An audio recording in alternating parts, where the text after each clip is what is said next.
I believe that this nation should commit itself to achieving the goal before this decade is out of landing a man on the moon and returning him safely to the earth. An estimated 650 million people around the world watched live as Neil Armstrong became the first person to set foot on the moon. It was the largest television audience in history at that time, nearly 1 out of every 5 people on Earth, even though for many of them it was the middle of the night. The event that captured their imagination came courtesy of some very smart people in Texas. Houston had been chosen as the home of mission control for NASA, American Space Agency, less than a decade earlier. President John F. Kennedy braved the heat at the city's Rice Stadium to announce the ultimate effort for many of the nation's scientists and engineers. But why, some say, the moon? Why choose this as our goal? And they may well ask, why climb the highest mountain? Why, 35 years ago, fly the Atlantic? Why does Rice play Texas? We choose to go to the moon. We choose to go to the moon.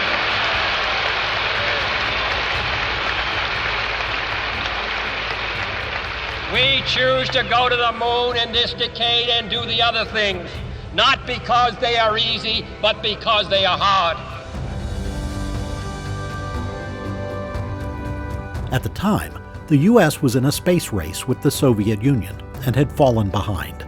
It was up to the men and women of the Manned Spacecraft Center at Clear Lake on Houston's southeast side to bring the country a huge moral victory.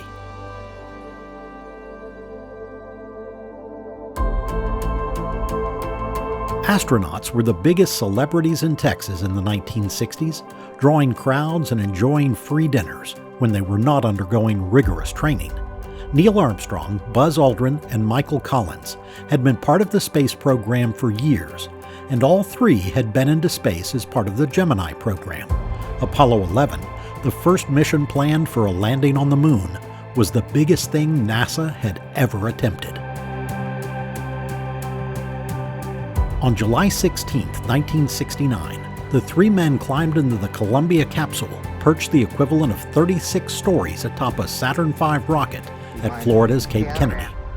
The launch was perfect. We have a go for main engine start. We have main engine start. 4, 3, 2, 1, 0.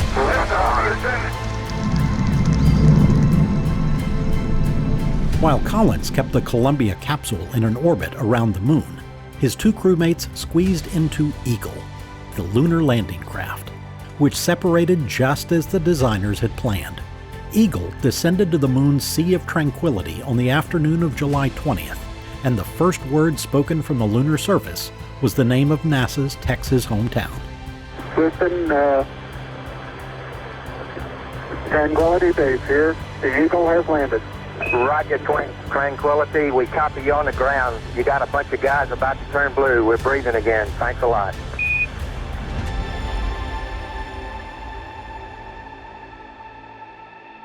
After a 4-hour rest and preparation period, Armstrong and then Aldrin descended from Eagle to make history as the lead players in a scientific milestone that took thousands of people to achieve. I'm going to step off the limb now. That's one small step for man, one giant leap for mankind. Armstrong and Aldrin spent 21 hours 36 minutes on the surface of the moon. The firing of the lunar lander and its rendezvous with Collins in Columbia went flawlessly. The trio splashed down in the Pacific Ocean and were recovered by the U.S. aircraft carrier Hornet after an overall mission of just over 8 days. Because no one on Earth knew what sort of dangerous organisms might lurk on the moon, the three astronauts were forced to quarantine for 21 days, though they got to talk to their families and U.S. President Richard Nixon. Ticker tape parades in Houston and New York City were only the beginning of the accolades. In 1969, a person born before the first ever powered airplane flight had barely reached retirement age, and now mankind was landing on the moon. It left the world breathless and giddy, united in admiration for a great achievement, if only for a brief window in time. For some, though, the rockets of Apollo 11 lit a spark of inspiration, setting them on a path to push their own boundaries of achievement.